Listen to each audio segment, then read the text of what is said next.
London. My name is Terry and I'm your guide today.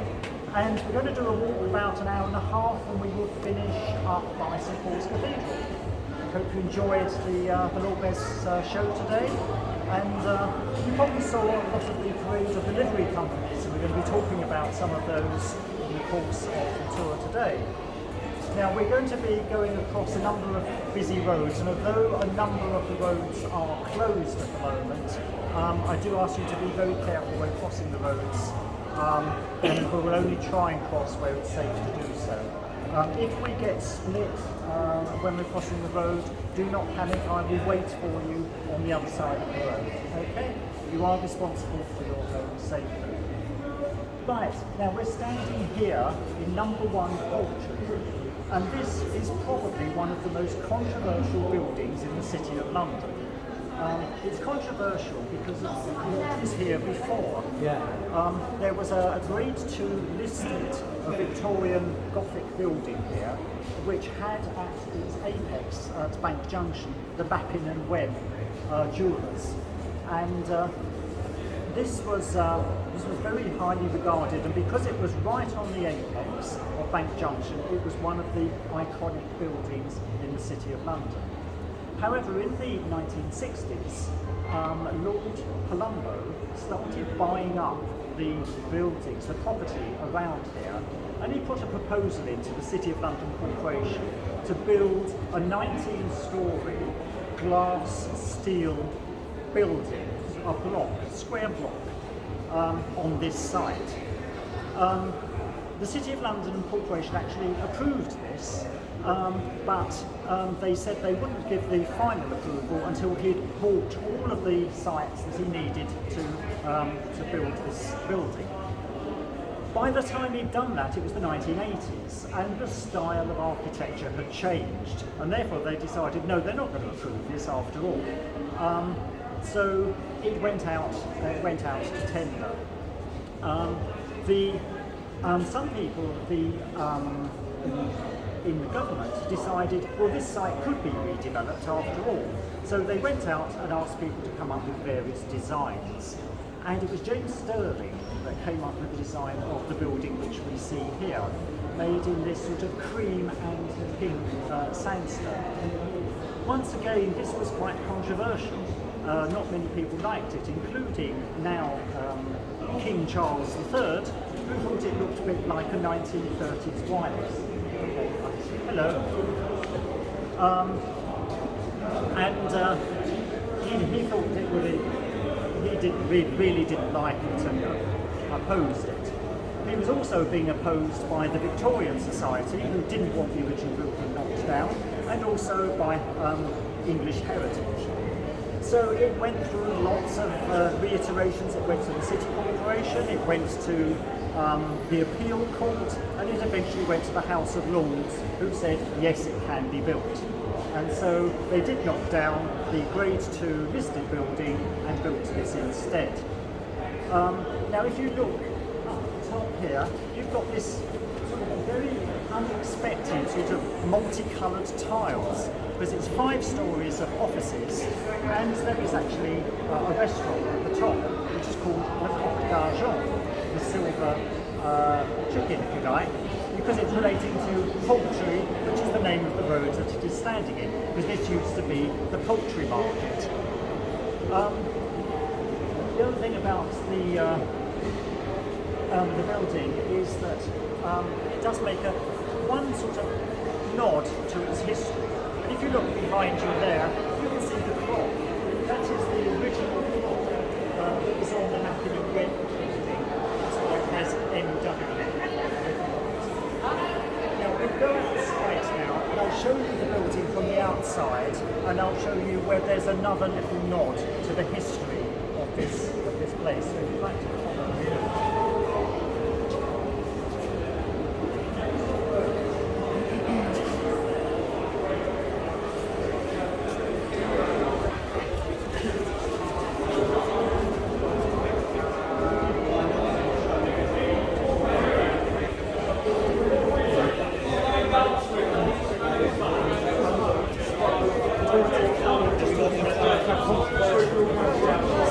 Because they demolished the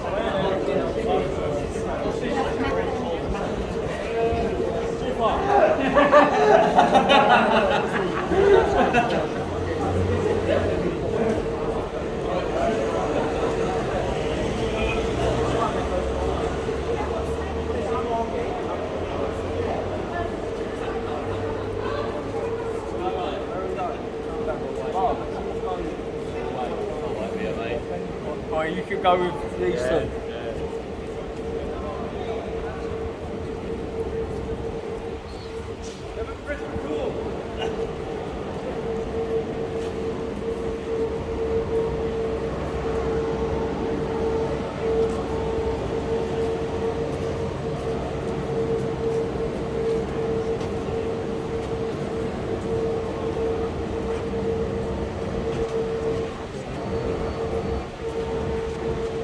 I was asked about when the building was completed. It was completed in 1997.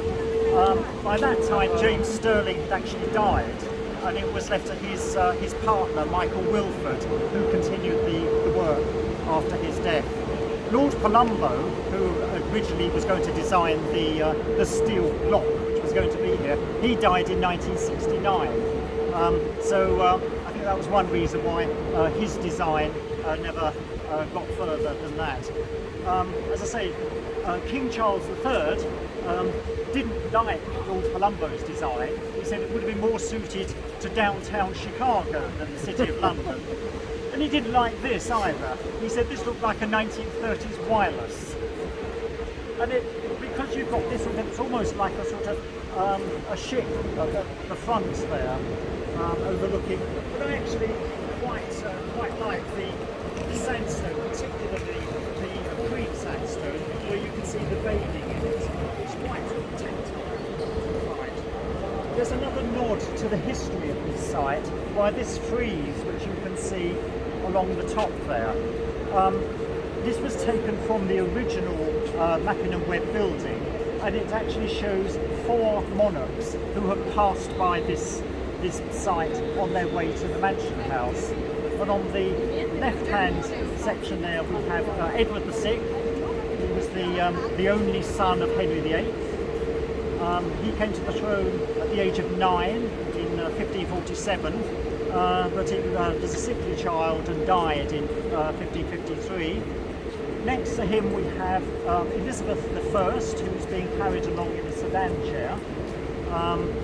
And next, the third one along, is Charles II, the Merry Monarch, who, after the period of the Commonwealth, when it was ruled by the Puritans, he opened up all sorts of taverns. It's a bit like coming out of lockdown, you know, everybody made the most of it. And then the fourth one there is Queen Victoria in her carriage, who's looking rather glum, I have to admit. But love it or hate it, it is now sort of one of the great features on the corner of Poultry. So if Charles III doesn't like that building, we're going to go around the corner now and have a look at a building which I think he would very much approve of, and that's Georgian architecture. But that's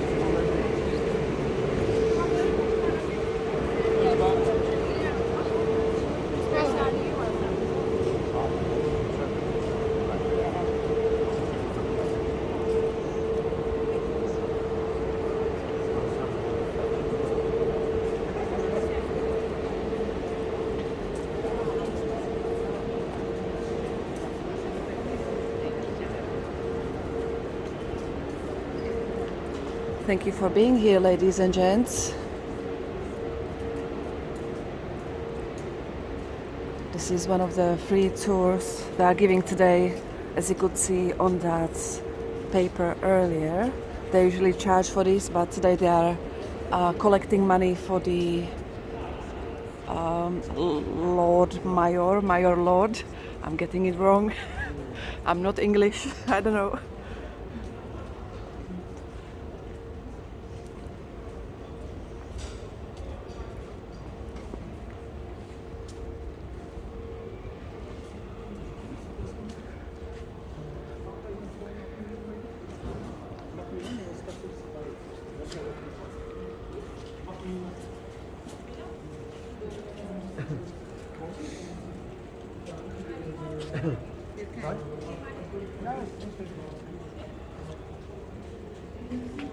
Right, we're now standing in Frederick's Place, which is named after John Frederick, who was one of the Lord Mayors of the City of London in the 17th century. And we're particularly looking at the building opposite, number 6, which is a prime example of Georgian architecture. Now, Georgian architecture refers to any buildings built in the reign of the 4 King Georges, who reigned from 1740 to 1830. And the style generally of Georgian architecture is of proportion, of symmetry, and of balance. And this is the sort of thing that I know Charles, certainly when he was Prince of Wales, very much liked. Now, after the Great Fire of London in 1666, there was a change in building regulations, as you can well imagine.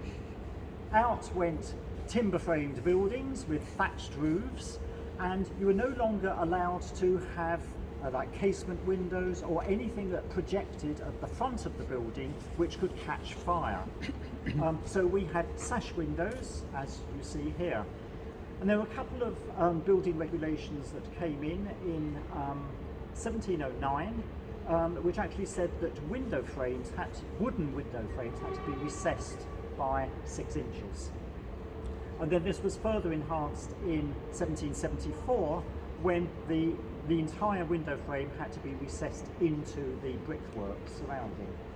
Now, the building opposite was built in 1776, and as you can see, it does actually comply with the building regulations. The thing is, these building regulations only apply to the City of London. So just outside the City of London, even in Spitalfields, one road outside, you can see a road there where the houses were all built in 1723. Some of them apply to the building regulations and others don't, because one builder had said, oh, I can't be bothered. I'll just, have the window frames flush to the outside of the building. You go next door, built by a different builder, and it's all done properly. So when you're looking at buildings, always have a look at that, and you might be able to guess the date of the building, but you might not, depending on whether it's in the city or not. Now then, the way the buildings are laid out, this is a typical example, on that you would have a sort of semi-basement, which would be where, if it's a family home, that would be where the kitchen were, that would be the sort of the workhouse of the house. So all the servants there would prepare all the food. The ground floor would be the reception rooms and the family rooms. So occasional guests would be met on the ground floor, but for the grand occasions, they would be met on the first floor, the piano nobile, as it's called. And this takes its name from the Italian because it's based on Georgian architecture is based on that of Andrea Palladio, who in turn got his design from Greek and Roman architecture. And then on the floor above that you would have the family bedrooms, and then right up in the attic would be the servants' bedrooms. And a lot of people say to me, oh, it must have been a glorious age to live in. I would love to live in the Georgian age. I think in many ways you may have been watching too many Jane Austen adaptations on television, because it wasn't all grandeur like that. And there were 2 things you can see around that doorway which give you a clue that things are not that grand. Just above the door you can see things that look like witches' hats, and these are for snuffing out the lights, the candles, as you go in. Now then, you have to remember that the streets of London were absolutely pitch black. So if you were going out, you could either go along with your own torch, or you could pay a link boy who would lead the way for you. But of course the streets were dangerous, and sometimes the link boys would actually steal all your money anyway. But the purpose of them was originally that they would give you a safe passage home. So the streets were dangerous. The other thing is, you look at the bottom, you've got these metal boot scrapers. Now today they don't really serve any function, but of course the reason you've got boot scrapers is because the streets were filthy, because it was all horse-drawn carriages. So we had, the horse droppings and all the other filth in the streets. So although this street, I mean, you could virtually eat your dinner off this street as it is today, it wasn't like that sort of in the Georgian period. Now then, the little sign on the door, just below the number 6, is a maiden's head. Now this is the sign of the Mercers Company. They are one of the livery companies or guilds of the City of London, and they play a most important part in the functioning of the city. The Mercers are the traders of fine fabrics and silks, and they are the richest of the livery companies in the city. Today there are 110 livery companies, and they date right back to the 12th century. The first one being the Weavers in 1135. Now then, there is what is known as the order of precedence in the livery companies, and this was set out in 1515 because there were so many arguments amongst the livery companies about who was the richest, which one had produced the most Lord Mayors, that the Lord Mayor of the day decided, right, we're going to sort this out and we're going to have an order of precedence. At the time there were 48 livery companies, and they were set out according to their wealth and number of Lord Mayors. And the Mercers are number 1, so they are the richest. One of the reasons why they're the richest is because they own virtually half of Covent Garden. They bought up Long Acre when it became available. This was after Henry VIII closed down the monasteries, and Covent Garden gets its name from the convent garden, and so they bought it all up. So all those shops in Long Acre, they own the freehold of all that. So you can imagine the amount of rent of that which is coming in. But we'll talk more about the livery companies later on when we visit Goldsmiths Hall. But for the moment we're going to walk round the corner and have a look at the Guildhall, but I'm not sure how close we can get because of the activities today. We might have to just stand out in the street, but I'll see what we can see. Okay?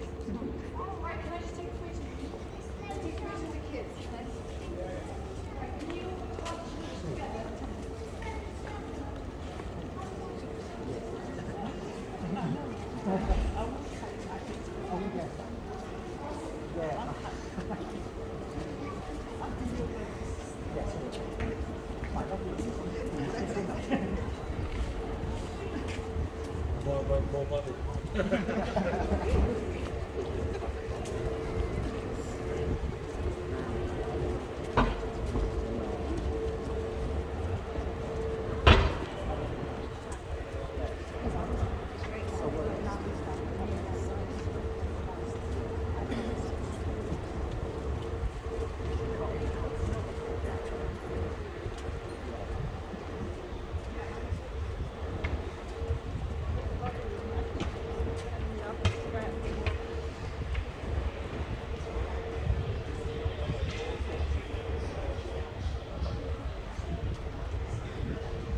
Today was totally unplanned.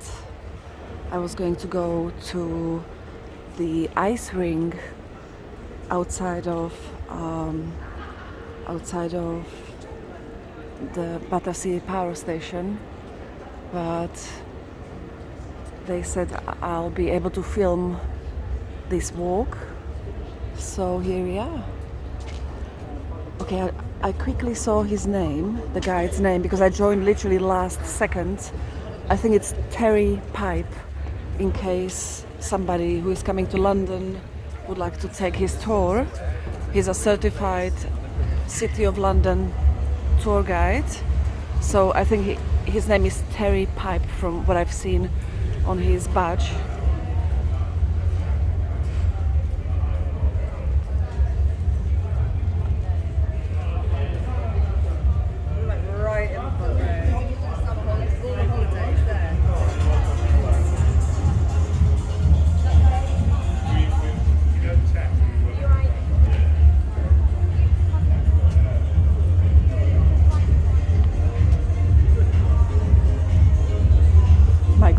Party. It's like the afternoon right now. What's going on here? Oh, there's a hen party or something. That's crazy.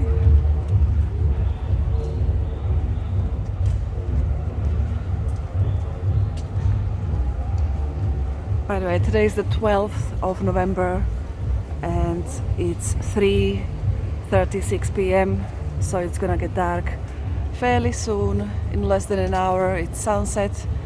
4:17 p.m. is sunset, and this tour is gonna be 1 hour and a half. We started around 3 p.m. if I remember correctly.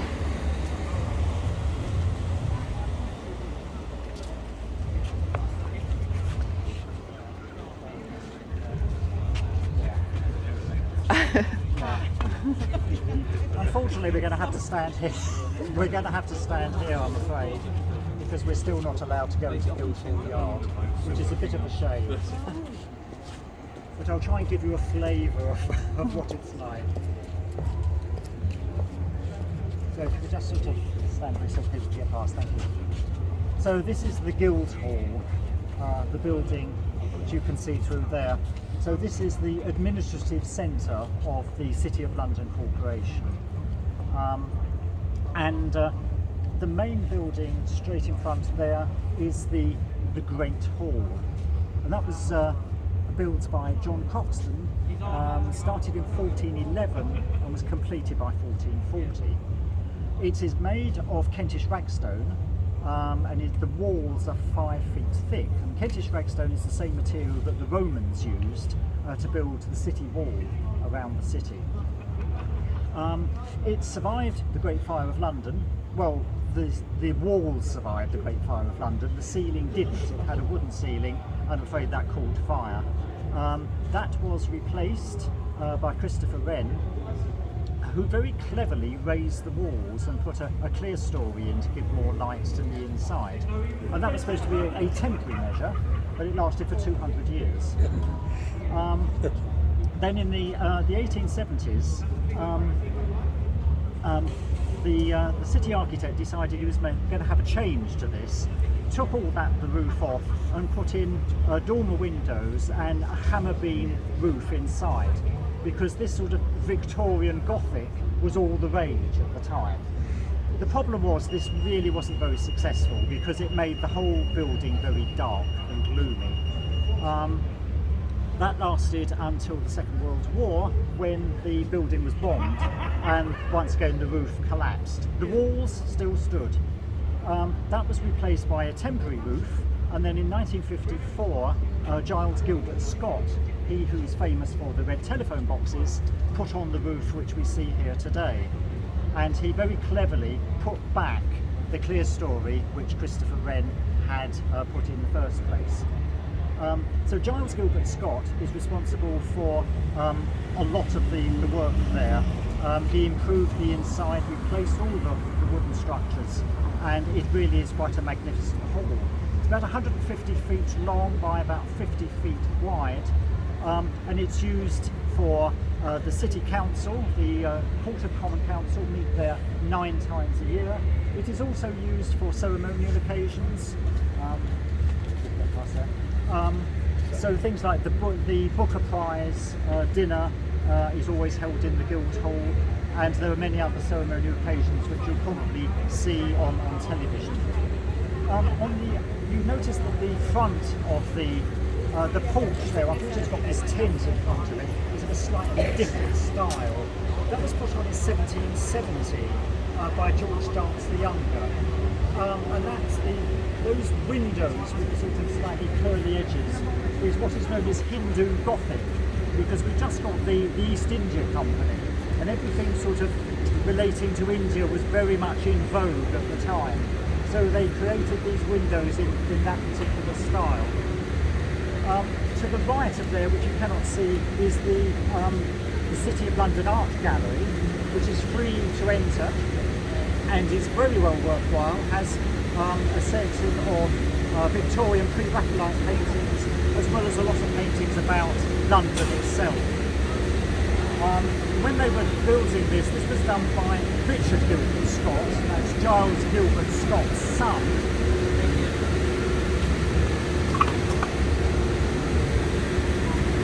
It's going to be noisy.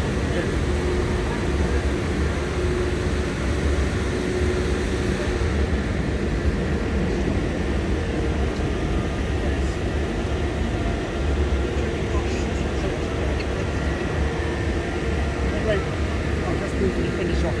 When they were building the art gallery, they discovered the Roman amphitheatre underneath. And you can actually visit the Roman amphitheatre. It's 2 floors below the city art gallery. Because when the Romans settled here, they knew there must be an amphitheatre, but they didn't really expect to find it in that place. That means that took 10 years to build the art gallery because of that, and it opened in 1999. We'll talk about the Romans a bit further on when we have a look at a section of the Roman wall. So before it gets too noisy here, I think we'll cross the road and we'll walk round the corner where it might be a bit quieter. Right.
Right, it's a bit quieter. As before we cross the road, I just mentioned the church, of course, which is all covered in scaffolding, unfortunately, is the Church of St. Lawrence Jewry. It's called that because this used to be the Jewish area of the City of London until the Jews were expelled from the city by Edward I in 1290. It's known as St. Lawrence because if you look at the weather vane right at the top, you can see a gridiron. And St. Lawrence was a 3rd century martyr who was martyred on a gridiron.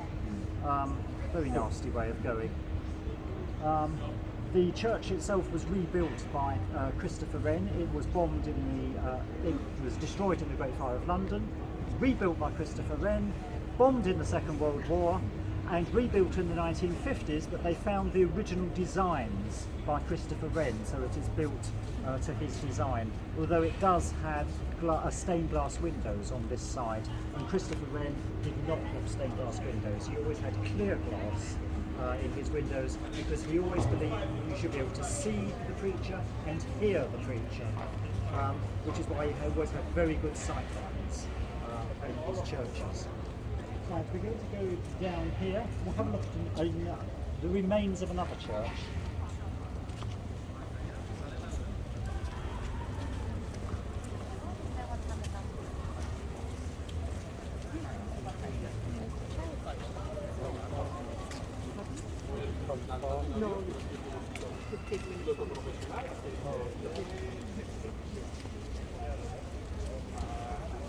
Oh my goodness. Oh, the coach, Lord Mayor's coach is back in there. That's crazy. That will stay there for about a week and then it goes back. It's normally housed in the Museum of London. Oh, so they've got it in the Museum of London and it will stay here for a week apparently. Ready for the Lord Mayor's show.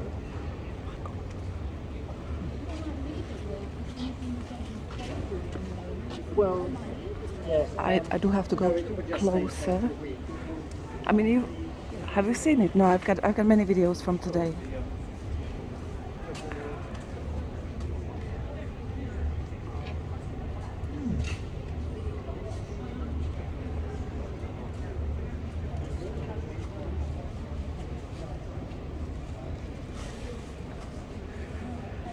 Sorry about that. I can't see much. Yeah, yeah. The museum is open until December, and then they're going to close it and start moving through.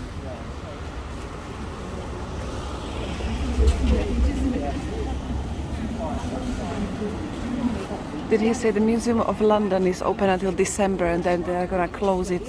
That's something to look into. Maybe I should pop in. I didn't hear the rest of his sentence.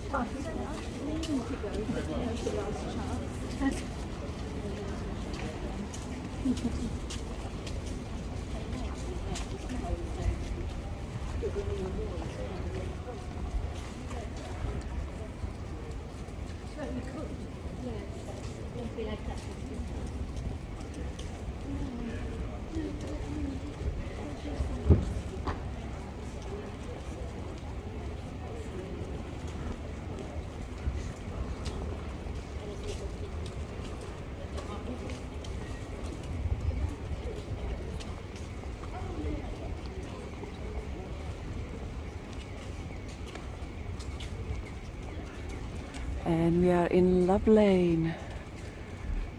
I came here on my other videos, during my other videos.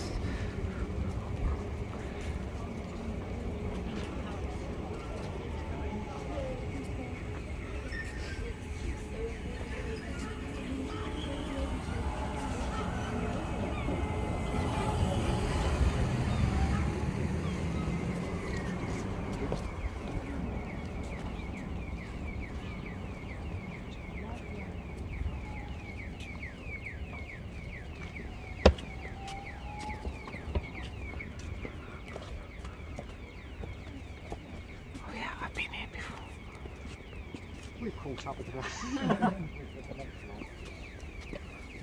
Just stand here for the moment. Just.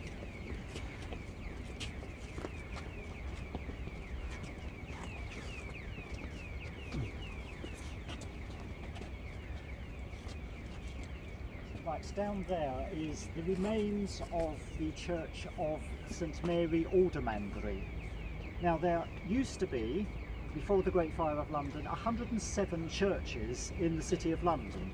So they were all very close to each other. We've got St Lawrence Jewry just there, this one here, and we're going to go past 3 or 4 more within, touching distance almost of each other. So it's not there. It was built by Christopher Wren after the Great Fire of London, and it was bombed in the Second World War. It was not rebuilt. The building was actually demolished and taken over to Fulton, Missouri in the United States, and it has been reconstructed there like this giant jigsaw puzzle. The reason it's gone there because it had a great association with Winston Churchill, and at Westminster College at Fulton, Missouri was where he gave his Sinews of Peace speech. That's the one where he says there is an iron curtain descending across the continent of Europe. And in fact, Winston Churchill's granddaughter has got a big sculpture right outside the church as well. So it does look, I think, somewhat incongruous. If you see the picture of it, Westminster College in Fulton is a fairly modern building, and then right next to it is this perfect Christopher Wren church, which has been reconstructed there. So it has not been built on because it's consecrated ground. But the other thing to look at is this statue here. If we come round to the front,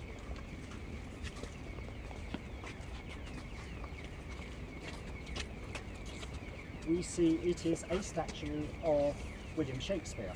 But it's not particularly about him, it is about 2 of the actors that worked with the King's Men, which was the company that Shakespeare worked with.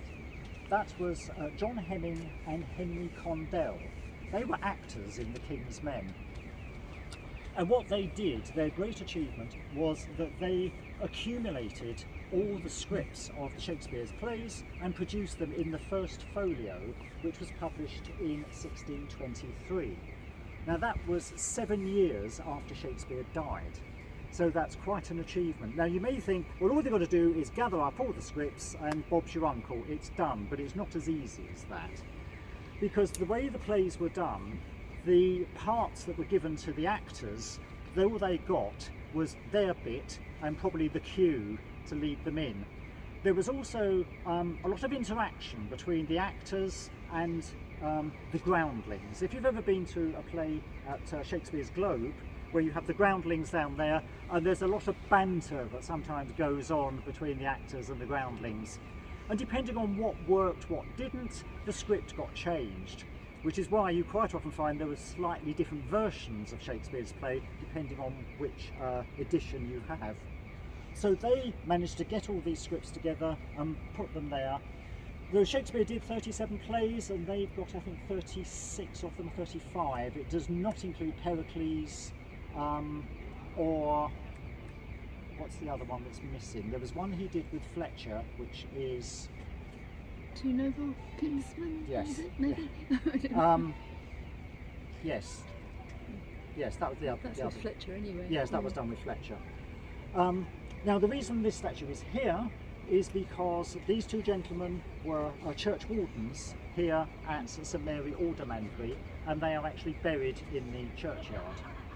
So of course next year is going to be a great celebration, because 2023 it will be 400 years since the first edition of Shakespeare's plays. It's also going to be 300 years since the death of Christopher Wren, and 900 years since the creation of St Bartholomew's Hospital. So next year is going to be a great year for celebration in the City of London. The other thing to mention is that the road we're in is Love Lane. Now a lot of the streets around here are all named after what they did. There's Wood Street, there's Bread Street, there's Milk Street, depending on what goods were sold here. So Love Lane, as you may guess, it is where the ladies of the night used to frequent. But we're now going to move round into Wood Street, where the wood was sold. Since we've got a group there, we'll go back round this way.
I think it's going to be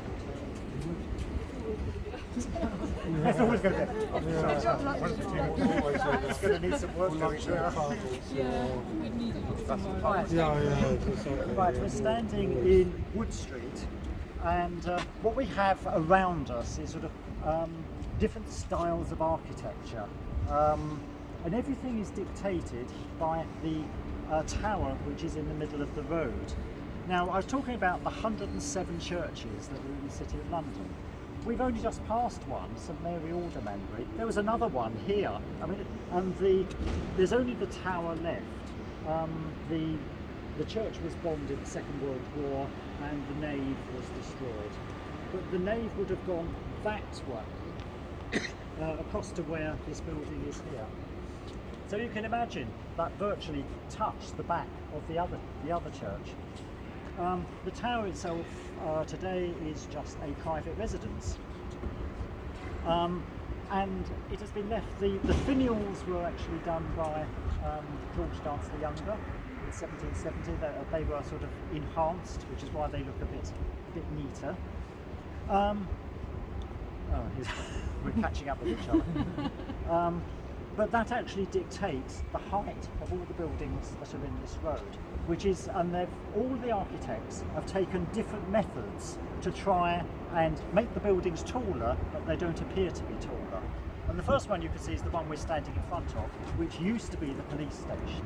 It's now closed because if you've ever been down Fleet Street, and at the moment, if you're going down towards from St Paul's, you notice on the left-hand side there's a whole section which has been demolished, and that's going to be the new Justice Centre round there, and that's going to include the police station, the magistrates' court, and all that. So there's this police station is closed. There's still the one opposite Liverpool Street Station, but you know they're trying to sort of consolidate. So this was built in 1966 by McMorran and Whitby. And done in this sort of rather severe style. Somebody said it was a cross between an Italian palazzo and a nuclear bunker. And you can see what they mean. Although it's a sort of classical style, they haven't got any sort of formal sort of portico round the door. But of course it only appears to go so high up. If you look across the road at the reflection of this building in that building, you can see that there's a lot more behind. So they've very carefully sort of hidden it so it doesn't, on the road surface, look as if it's any taller than that tower. Looking at the other buildings, they've all gone about this in a different way. Going over to that building over there with the green diamonds on it, that's number 100 Wood Street. And that's by Norman Foster and Associates. And he's got round the problem of getting some extra stories in by having this curve at the top. He's managed to get an extra 2 floors in there with that curve. Although obviously the top one, I think you might have to duck a bit. It's a bit nicer going up into the attic. And in a moment, we're going to go through that building and see it from the other side. Because when you see it from the other side, it is completely different and it's quite amazing. This building here, number 88 Wood Street, this is by Richard Rogers and Associates, and believe it or not, that is 18 stories high. It doesn't look it, does it? It only looks like 8 stories high. It is a total glass building, glass and steel, even the lifts are glass. The stairs are glass, it's that sort of frosted glass. I went to a meeting once on the 18th floor, and even the loos up there, I think they've got frosted glass at the side, but it's all glass. It's quite disturbing. I remember one of the people on this course was so petrified going up in this glass lift that she wanted to come down the stairs, but the stairs were glass as well, and I think that was even worse. But in a minute we'll go around the side and you'll see that that's actually 18 stories high, which is quite amazing. The building at the end is Alban Tower, and that is by Terry Farrell and Associates. That actually goes over the road, so the building extends over the road. And where it says 125 there, that used to be a Pizza Express. I think it's closed down now. I think that suffered because of the COVID. But the thing about that building is that the windows there are actually suspended on springs, because otherwise the rumble of the traffic going underneath the road would shatter the glass. All of these windows that we can see?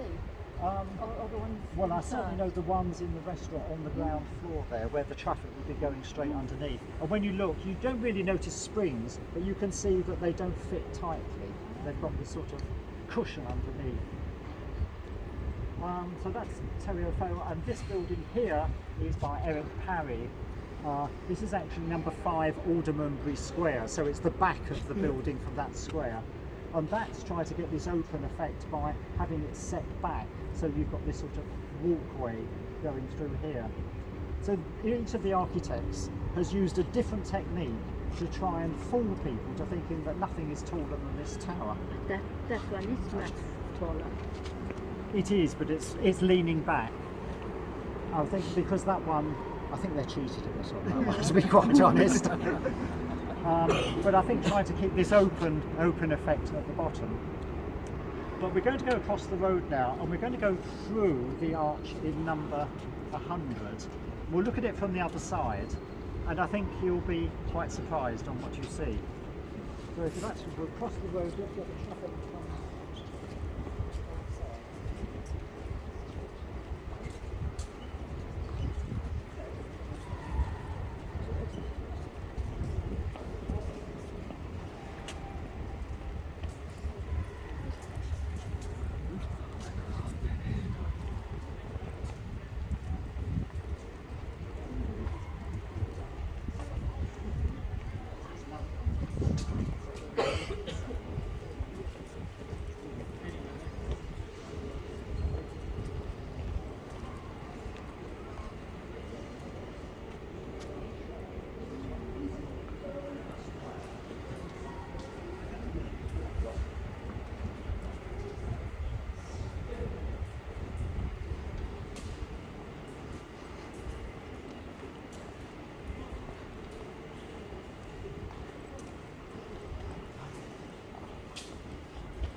As you can see, it's completely different this side. The reason it's leaning over like that is that this plane tree has actually got a preservation order on it, so it has to lean back to protect it. That in itself has caused problems because you know how there was this problem with the walkie-talkie, and that the sun was being reflected down on the road. Well, the same thing has happened with this. Because of the angle that it's leaning, the sun was being reflected into this building here, Pewterers Hall. So the owners there had to pay to have special blinds put in there so that they weren't all dazzled by the light being reflected off this building here. And of course, this tree is in yet another churchyard. I told you we had so many churches in the City of London. Here's another one, and we haven't gone any distance at all, have we? And we've had 3 within a few yards of each other. So we've got Pewterers Hall here. This is another one of the livery companies. But we're going to go across there, and if we can, I don't know if they're going to talk about the Roman wall, but there's a bit of Roman wall there, which we're going to talk about now.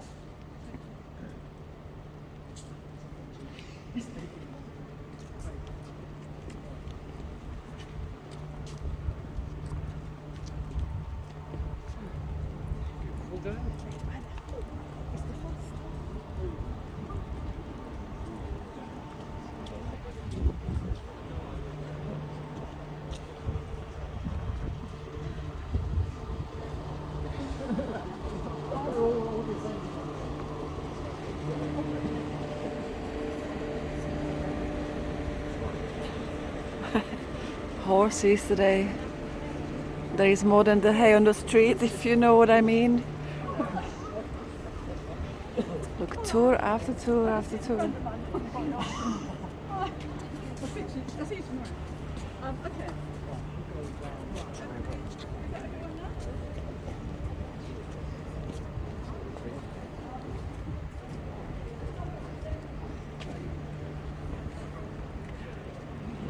Noble Street viewing walkway, that's where we are.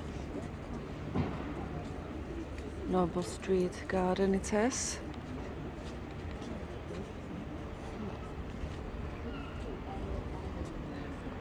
I'm gonna cross here. Yeah, and took a thing. Had a horse and carriage and a lottery. Hopefully we won't interfere with them too much. Yeah, are you okay? I'm like this all the time. Oh, are you? Right, we just sort of gather in. Right, okay. So what we see in front of us here is part of the Roman fort. Now, the Romans invaded Britain in 43 AD, and they took over London, called it Londinium, and they built here a fort in 120 AD. And this bit here is the corner of that fort. And there's a little plan there about the way it went. It went straight down this line here, up to the Barbican, and of course the word Barbican actually means fortress, and straight along. The wall was 3.5 kilometres long, and it goes from the Tower of London right the way round to Blackfriars. It was 1.2 metres thick at its base and 5 metres tall, and it was made of Kentish ragstone, which was brought up from Maidstone in Kent. That was built a bit later on at 200 AD, and they put 5 gates in the wall initially, and they were from east to west. There was Aldgate, Bishopsgate, Cripplegate, Newgate and Ludgate. A bit later on they put in another one called Aldersgate, which was going up to Charterhouse, and in the Middle Ages in 1415 Moorgate was put in. That wasn't part of the original Roman wall. The Romans settled here until about 400, 450 AD when they went back to Rome. But in that time they fortified the city of London. The wall, once they built the wall, it was extended so it became 6.5 metres high and had battlements at the top. The fact that the fort was here we probably wouldn't have known about were it not for the bombing in the Second World War, because in the 19th century factories, warehouses were just built over the top of it. And if you look over the edge here, all this brickwork here is just the 19th century warehouse. If you look down the bottom here, this big square is the corner of the fort, and in the corner over there is a drain, one of the original Roman drains. So they had a very good system here, and looking down, when you go over towards the Barbican, you can see more of the foundations of the towers that formed the wall. This is actually the only bomb site which is still left in the City of London. Everything else has been cleared, and they actually allowed this to stand here. Sorry, could we just... I've got a group coming. Oh, have If you? they give you any trouble, can you tell me? Right, All right, I will do, thank you. yeah. Thank We you. can sort them out.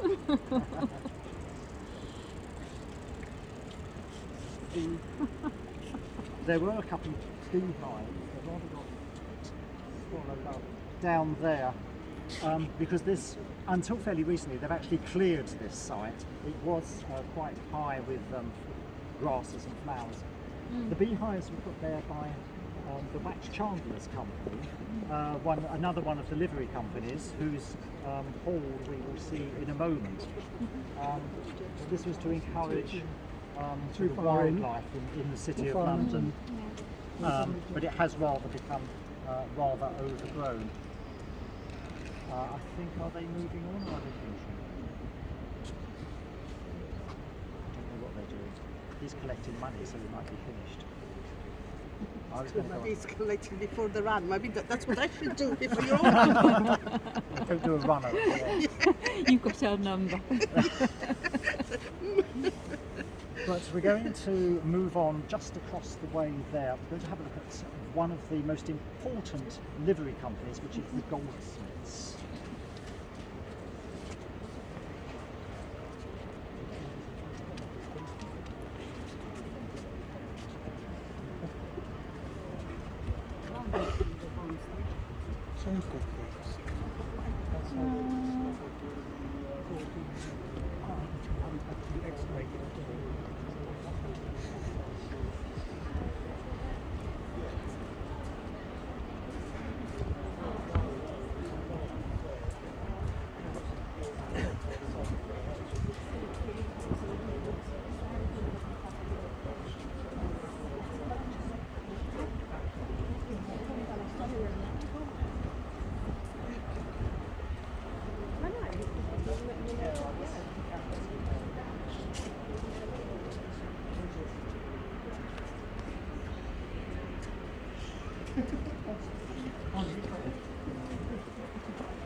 Oh, look at this meow meow. Yeah, that's so unexpected. Let me get it from a different angle here. It's a golden meow meow. Oh, there is one there. With a better light, so I'll take a picture of that.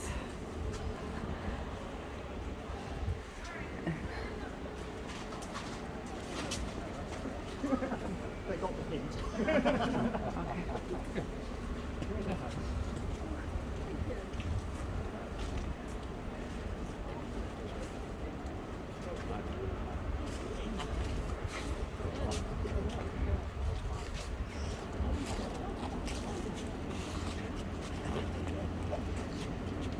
Right. Come in. So I don't have to shout too much. Right, so the building you see in front of you is Goldsmiths Hall. This is the hall of the worshipful company of Goldsmiths, one of the most important of the livery companies. I mentioned earlier on about the order of precedence, and the Goldsmiths come in at number 5.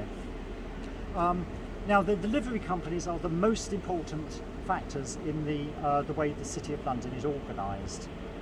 They are responsible for the selection of the alderman and therefore the Lord Mayor, and they have existed in the City of London since the 12th century. There are 3 ways you can become a member of a livery company or a guild. That is either by patrimony. If your father was a member of the guild, you can become one. You can actually pay if you want to, or you can do an apprenticeship for 7 years, and at the end of the 7 years you present to your master what is called your masterpiece, and if you pass that then you become a member of the guild. Now, the guilds are actually trade organisations which are there to protect the quality of that trade. They will provide a school for your children, they will look after you in your old age, and they will even give you a good funeral. But it also works on the behalf of the consumer. Your goods have to be of good quality. If they are not, they can seize your goods and they can ban you from operating within the City of London. And if you're not of good patronage, as if you come from overseas, like the French Huguenots did, you're not allowed to operate within the City of London. They became very wealthy over the years because a lot of people left their estates to their livery companies, and so today most of the livery companies are just involved in charitable work or running schools. I mean, Haberdasher Asks, for example, is a school run by the Haberdashers Livery Company. But the Goldsmiths is one of the very few livery companies which still operates on the same principles today. That is, they test the quality of the gold, the silver, and since 1975, platinum, which comes into the building. And if it's the proper quality, it is given a hallmark, do you know that it is the right quality?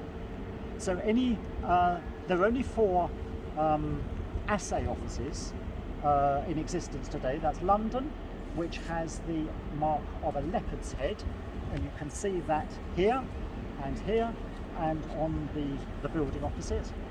Birmingham, which has an anchor, Sheffield, which has a rose, and Edinburgh, which has a castle. If you watch programmes like sort of Antiques Roadshow, you'll probably say, oh yes, this one was Chester, 1944, whatever. Chester closed down in the 1960s. So there are just the 4 offices left. If you look at any of your gold or silver at home, look at your rings, you'll probably need a magnifying glass to see it. You can have a look at the hallmark and see whether it was done here. If it's got a leopard's head on it, it was brought to this building and it was tested. The hallmark usually has 4 elements to it. The left-hand element actually marks the company that made it, the initials of the company that made it. The second element is the purity of the gold or silver. The third element is the assay office, so it'll be a leopard's head if it was London. And the fourth element is a single date letter. Now the date letters have started since 1544, and it seems quite miraculous that they can produce one letter to represent a date. So they use uppercase and lowercase. They only use 25 letters. If they use a V, they don't use a U. They might get confused. So you've got uppercase and lowercase, different fonts. They have a Gothic font or a non-Gothic font. Sometimes they're in a cartouche, a different cartouche. So over the years they have managed to produce variations. So the letter for 2022 is a lowercase x in a very modern sans serif font. Not sure what they're going to do when they get to, they've only got a few years to go, 2024, they'll run out of letters and they'll come up with a different design. Now the building itself was, there have been 3 buildings on this site. The Goldsmiths Livery Company dates from 1327, and it was destroyed in the Great Fire of London, has been rebuilt, and this was built by Philip Hardwick in 1829. They do guided tours of the Goldsmiths Hall. You can go round, but I do understand that they get booked up an awful lot. However, if you go to their website, they've got one of these 360-degree walk round things, and it's very good. It's almost just like being there. It has been used for a number of films. The King's Speech was actually filmed partly in this building, but it's very grand inside. There was a bit of a dispute between them and the building next door, which is that one. That is the Wax Chandlers livery company. Now the Wax Chandlers are the company that makes good quality candles from beeswax, as opposed to tallow chandlers, which make the cheap stuff from animal fat. You may notice that it's different at the top. It's brick at the top and stone at the bottom, because during the Second World War it is alleged that a bomb landed, or an incendiary device landed in Goldsmiths Hall, and I don't know whether it bounced off onto Wax Chandlers or whether they were over there. But there was a great demand for compensation from the Goldsmiths Company, and it's one of those things which goes on. They have to pay a certain amount, I think about 50p or something, every year as compensation for the damage that was done to their building. Right, we're now going to go down here, and if it's still open, we'll be able to look at one of Christopher Wren's churches, but I'm not sure whether it will still be open. Yes. Thank you very much.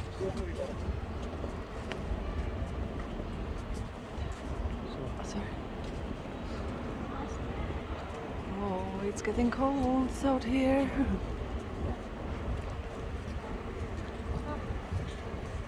So we are on Gresham Street.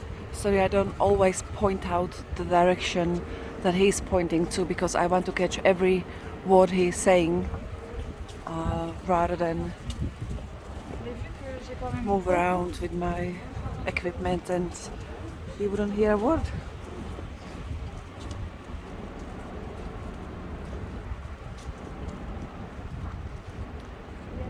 Oh, there's also meow meow leopard, he said, right? Golden leopard. So this is the building here.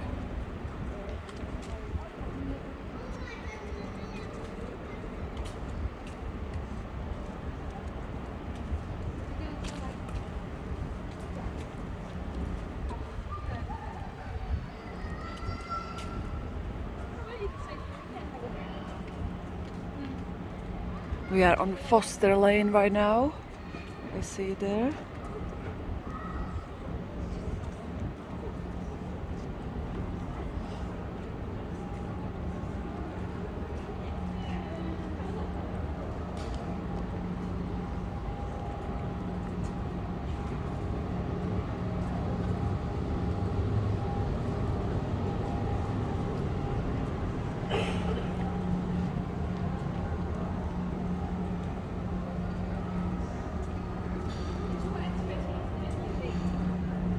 Proper food apparently.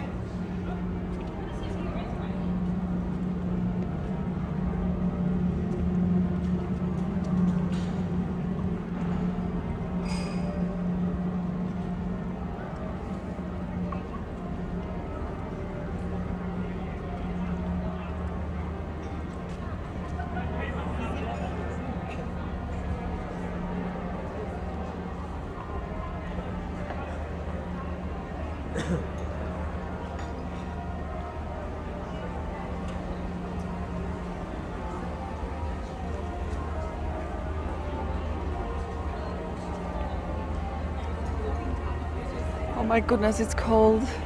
And the girly girl here has no coat on her.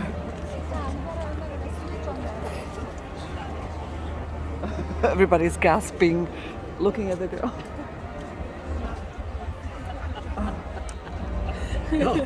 It's just the wind. We're talking about this The wind. church here. As I suspected, it's now closed. It was open earlier on. It's called St Vedast-alias-Foster, which is a bit of a strange name for a church. St Vedast was an early Flemish person born in 354 who was said to have accompanied King Clovis of France on a journey, and he met a blind beggar, and King Clovis touched him, and he miraculously got his sight back. Sorry. The name St Vedast is A Catholic church in the Catholic church. There's a Catholic church. This one? Yeah, no, not that one. It's not that one. Thank you very much. Yes, ma'am. Sorry? No, Thank you very much.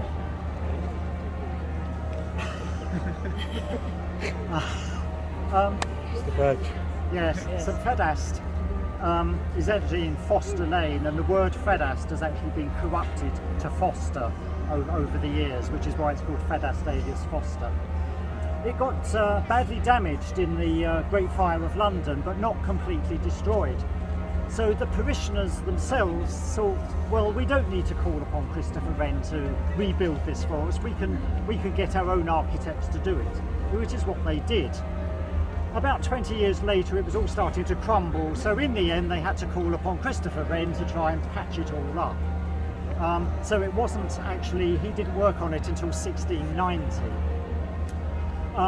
And even then he didn't complete it. The tower is probably thought to be by Nicholas Hawksmoor, and that because that is in what's called a Baroque style.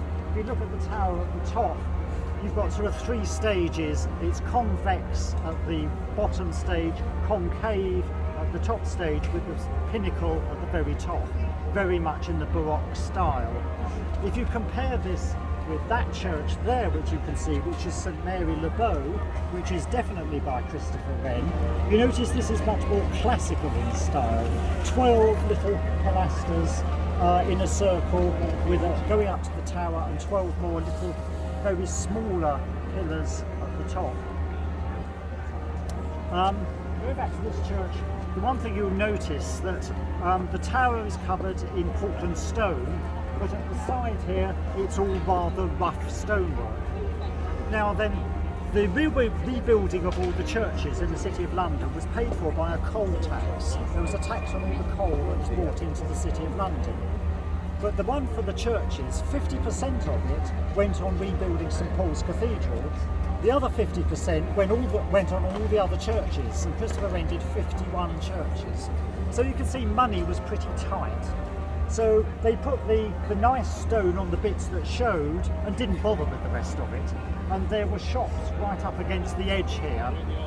So they didn't think you were ever going to see that bit. But of course since then the shops have been moved away, and I'm afraid it's all there for all to see. And you can actually see how way the parishioners actually try to patch it up. There's bits of windows filled in and it's a bit of a mess. But it was actually reconstructed in the 1960s.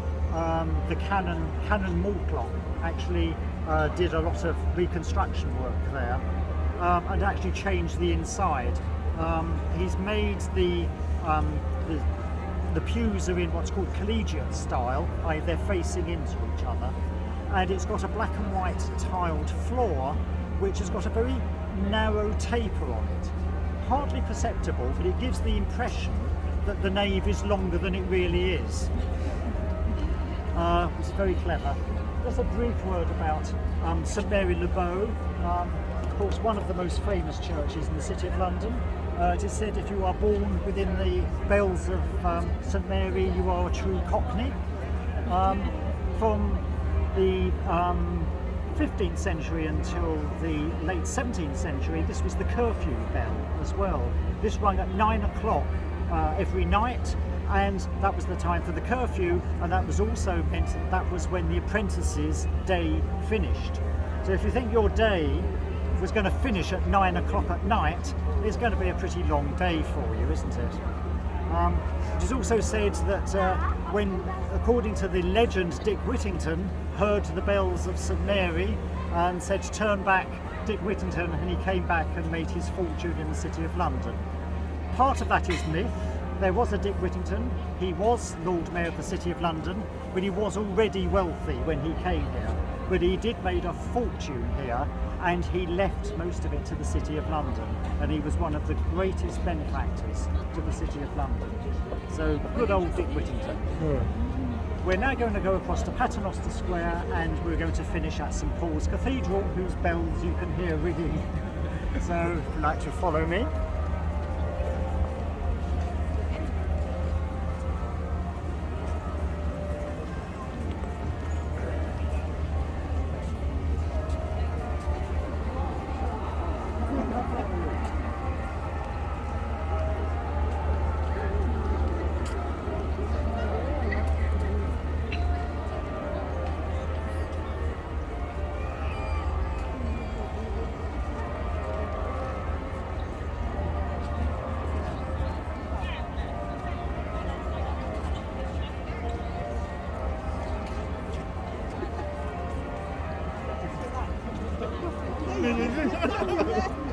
Oh no, it's the odd cross comes by.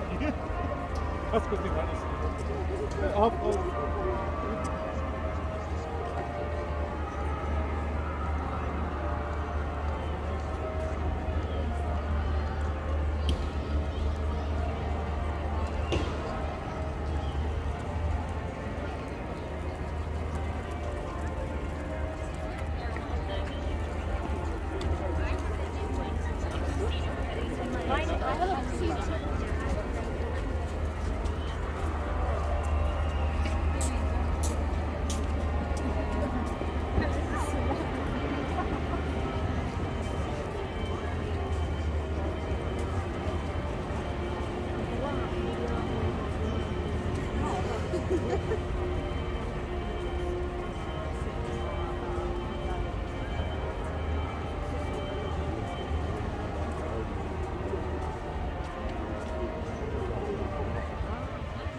Because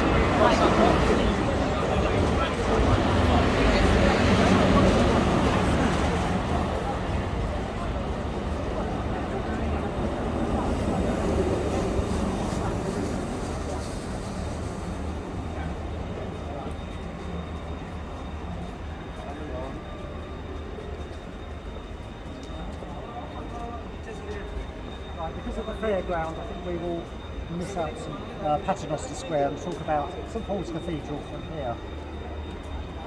So, St Paul's Cathedral is Christopher Wren's great masterpiece. As I say, 50% of all the money that was raised from the coal tax was spent on St Paul's Cathedral. This is the 5th cathedral which has actually stood on this site.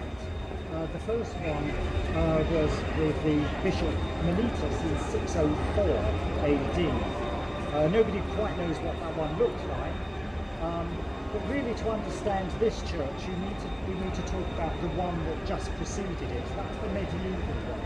It was built, they started building it at about 1180. It wasn't finished until 1240, and then it had various amendments to it. That was actually larger than this building. The footprint was larger, and it had the most enormous spire on it. The dome on this one, right up to the cross at the top, is 365 feet high. That's 111 metres. The spire on the previous one was 149 metres. So if you can imagine Nelson's column sitting on top of the tower there, that gives you an idea of how tall the spire was on the previous church.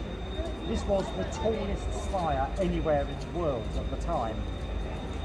Not surprisingly, it got struck by lightning in 1561, and it came down and was not replaced. They were talking about replacing it, but it was deemed to be too expensive. Now, if you think 1561, Henry VIII was on the had only just divorced, had moved away from the Catholic Church. So the Catholic Church said, "There you are, divine retribution. This is what happens. You see, God is not pleased." So it was just left with a square tower. 1642, well, it actually, Charles I had actually arranged to have the church repaired, but it was proving too expensive. And in 1642, he was dethroned, and we had Oliver Cromwell, who was actually the Puritan Commonwealth. He used the St Paul's Cathedral for the garrison for his army. He had the horses in there. It was a trading station. You had pickpockets. I mean, it was absolute chaos in there. And there was virtually a thoroughfare which went from south to north, right through the middle of the church. Not surprisingly, here when Charles II came back to the throne in 1660, it was in a bit of a mess, and he actually asked a fairly new architect at the time, Christopher Wren, whether he could repair it.